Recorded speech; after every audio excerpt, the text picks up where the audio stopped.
चलिए आज बात करते हैं एक ऐसी टेक्नोलॉजी की जो किसी साइंस फिक्शन फिल्म से कम नहीं लगती।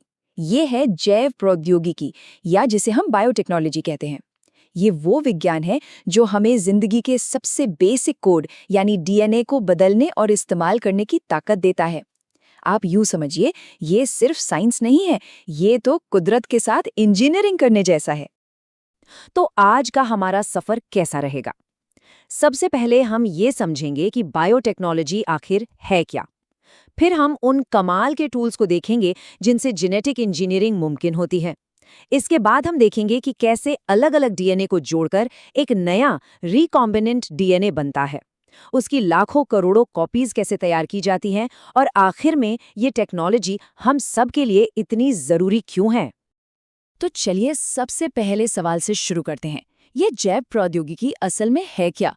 अगर सीधे सीधे कहें तो ये विज्ञान और प्रकृति का एक बहुत ही पावरफुल कॉम्बिनेशन है। अगर हम इसकी परिभाषा देखें तो बायोटेक्नोलॉजी का मतलब है जीवित जीवों या उनसे मिलने वाले एंजाइम्स का इस्तेमाल करके बड़े पैमाने पर हमारे काम के प्रोडक्ट्स बनाना। अरे ये तो हम सदियों से करते आ रहे हैं, जैसे दूध से दही बनाना या इंसुलिन बनाने के लिए यीस्ट का इस्तेमाल करना। ये सब बायोटेक्नोलॉजी ही तो है। मतलब लक्ष्य एकदम साफ है, प्रकृति के तरीकों का इस्तेमाल करके इंसानों के लिए कुछ फायदेमंद बनाना। आज की मॉडर्न बायोटेक्नोलॉजी के दो मेन पिलर हैं। पहला है जेनेटिक इंजीनियरिंग। इसमें हम सीधे किसी जीव के डीएनए यानी उसके जेनेटिक मटेरियल को ही बदल देते हैं, जैसे किसी रेसिपी में कोई एक मसाला बदल देना। और दूसरा है केमिकल इंजीनियरिंग, जिसमें हम इन बदले हुए जीवों को उगाने के लिए एक एकदम सही माहौल बनाते हैं ताकि बड़े पैमाने पर टीके या एंटीबायोटिक्स जैसे प्रोडक्ट्स बन सकें। तो एक तरफ हम ब्लूप्रिंट बदलते हैं और दूसरी तरफ प्रोडक्शन के लिए एक तरह से असेंबली लाइन तैयार करते हैं। अब सवाल ये उठता है कि डीएनए, इतना छोटा मॉलिक्यूल, इसमें बदलाव किया कैसे जाता है? इसके लिए हमारे पास कुछ बहुत ही खास और सटीक बायोलॉजिकल टूल्स हैं। चलिए इन जादुई औजारों के बारे में जानते हैं जो डीएनए को काटने और जोड़ने का काम करते हैं। जेनेटिक इंजीनियरिंग का जो सबसे ज़रूरी टूल है उसे हम कहते हैं आणविक कैंची। अब ये कोई असली कैंची नहीं है, बल्कि डीएनए को बहुत ही खास जगहों पर काटने की काबिलियत को समझाने का एक तरीका है।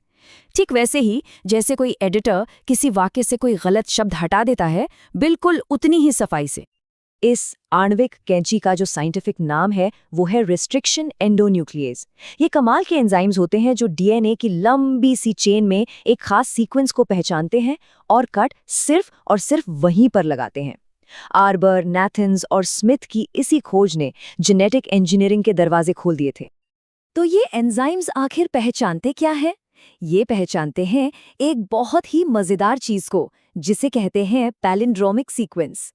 पैलिंड्रोम उन शब्दों की तरह होते हैं जिन्हें आप आगे से पढ़ें या पीछे से, मतलब एक ही निकलता है, जैसे नमन या मलयालम। डीएनए में भी ठीक ऐसा ही होता है। जब डीएनए के दोनों स्ट्रैंड पर 5 प्राइम से 3 प्राइम की तरफ पढ़ने पर एक ही सीक्वेंस मिले, जैसे GAATTC, तो उसे पैलिंड्रोम कहते हैं। चलिए एक मशहूर एंजाइम EcoRI का उदाहरण लेते हैं। देखिए ये कैसे काम करता है। सबसे पहले ये एंजाइम डीएनए को स्कैन करता है और अपना खास सीक्वेंस GAATTC ढूंढता है। जैसे ही उसे ये सीक्वेंस मिलता है, वो दोनों स्ट्रैंड पर G और A के बीच में एक कट लगा देता है। इस कट की वजह से जो सिंगल स्ट्रैंड वाले हिस्से लटकते रह जाते हैं, उन्हें कहते हैं चिपचिपे सिरे या स्टिकी एंड्स। और ये बहुत बहुत ज़रूरी हैं, क्योंकि ये किसी दूसरे डीएनए के टुकड़े से आसानी से जुड़ सकते हैं, बशर्ते उसे भी उसी एंजाइम से काटा गया हो। ठीक है, तो अब हमारे पास डीएनए को एकदम सटीक तरीके से काटने का टूल तो आ गया। अब इस काबिलियत का इस्तेमाल करके एक बिल्कुल नया जेनेटिक ब्लूप्रिंट कैसे बनाया जाए? यहीं पर काम आती है रिकॉम्बिनेंट डीएनए बनाने की प्रोसेस। इस प्रोसेस के 4 मेन स्टेप्स हैं। पहला, हम अपना मनचाहा जीन, जिसे विदेशी डीएनए कहते हैं, और एक वेक्टर डीएनए जैसे बैक्टीरिया का प्लाज्मिड, दोनों को अलग करते हैं। दूसरा कदम, और ये बहुत बहुत ज़रूरी है, हम दोनों तरह के डीएनए को एक ही रेस्ट्रिक्शन एंजाइम से काटते हैं ताकि दोनों में एक जैसे चिपचिपे सिरे बने। तीसरा, हम विदेशी डीएनए को वेक्टर डीएनए के कटे हुए हिस्से में डाल देते हैं। और आखिर में डीएनए लाइगेज नाम का एक दूसरा एंजाइम गोंद की तरह काम करता है और इन टुकड़ों को आपस में जोड़ देता है। और बस तैयार हो जाता है हमारा नया कंबाइंड डीएनए मॉलिक्यूल, जिसे हम कहते हैं रिकॉम्बिनेंट डीएनए। तो हमने एक नया डीएनए मॉलिक्यूल तो बना लिया है ना, पर सिर्फ एक से तो काम नहीं चलेगा। हमें तो इसकी अरबों कॉपीज चाहिए ताकि हम बड़े पैमाने पर प्रोडक्शन कर सकें। तो यहीं से शुरू होता है एक आइडिया से अरबों प्रोडक्ट्स बनाने का सफर। और जीन की कॉपीज बनाने के लिए हमारे पास एक जादुई टेक्निक है जिसका नाम है पीसीआर यानी पॉलीमरेज चेन रिएक्शन। यह तकनीक किसी सेल के बाहर लैब में बहुत ही कम समय में डीएनए के एक छोटे से हिस्से की अरबों कॉपीज बना सकती है। ये जीन के लिए एक फोटोकॉपी मशीन की तरह काम करती है। पीसीआर का प्रोसेस 3 स्टेप्स में बार बार दोहराया जाता है। पहले स्टेप में, जिसे डीनेचुरेशन कहते हैं, डीएनए को 98 डिग्री सेल्सियस पे गर्म करके उसके दोनों स्ट्रैंड्स को अलग किया जाता है। दूसरे स्टेप एनीलिंग में टेम्परेचर को 60 डिग्री तक ठंडा किया जाता है ताकि प्राइमर्स डीएनए स्ट्रैंड्स से जुड़ सकें। और तीसरे स्टेप एक्सटेंशन में एक खास एंजाइम टैग पॉलीमरेज नए न्यूक्लियोटाइड्स जोड़कर डीएनए की नई कॉपीज बना देता है। और इस प्रोसेस की ताकत सच में हैरान कर देने वाली है। आप देखिए, एक साइकिल के बाद आपके पास होती हैं 2 कॉपी, 10 साइकिल के बाद 1000 से भी ज्यादा, और सिर्फ 20 साइकिल के बाद एक डीएनए से 10 लाख से भी ज्यादा कॉपीज बन जाती हैं। कमाल है ना? अब हमारे पास जीन की लाखों कॉपीज हैं, तो अब इनसे बड़े पैमाने पर प्रोडक्शन कैसे किया जाए? यहीं पर आते हैं बायोरिएक्टर्स।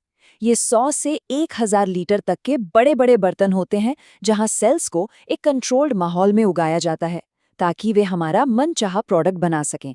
ये असल में बायोलॉजिकल फैक्ट्रियां हैं। ये बायोरिएक्टर इन सेल्स के लिए एक 5 स्टार होटल की तरह है। ये उन्हें वो सब कुछ देते हैं जिनकी उन्हें ज़रूरत होती है। एकदम सही तापमान, सही पीएच लेवल, खाने पीने का सामान, विटामिन, नमक और ऑक्सीजन। इन परफेक्ट कंडीशंस में सेल्स अपनी पूरी क्षमता से काम करते हैं और हमारा मनचाहा प्रोडक्ट बनाते हैं। तो हमने डीएनए को काटना, जोड़ना, कॉपी करना और फिर उससे बड़े पैमाने पर प्रोडक्शन करना, ये सब समझ लिया। पर आखिर में ये सब हमारे लिए क्यों ज़रूरी है? इस टेक्नोलॉजी का असली मतलब क्या है? देखिए, मुद्दे की बात ये है कि ये टेक्नोलॉजी हमें वो ताकत देती है जिससे हम जीवन के कोड को, जेनेटिक कोड को बहुत ही बारीकी से एडिट कर सकते हैं। और इस ताकत का इस्तेमाल करके हम जिंदगी बचाने वाली दवाएं जैसे इंसुलिन, बीमारियों से बचाने वाले टीके और इंडस्ट्री में काम आने वाले एंजाइम्स बना सकते हैं। ये बीमारियों से लड़ने और हमारी जिंदगी को बेहतर बनाने का एक बहुत शक्तिशाली जरिया है। और ये हमें एक बहुत बड़े सवाल पर लाकर खड़ा करता है। जरा सोचिए, जब हम किसी भी जीव के ब्लूप्रिंट को बदलने की काबिलियत रखते हैं, तो आने वाले कल में इंसानियत के सामने कौन सी नई चुनौतियां होंगी और कौन से नए मौके इंतजार कर रहे होंगे।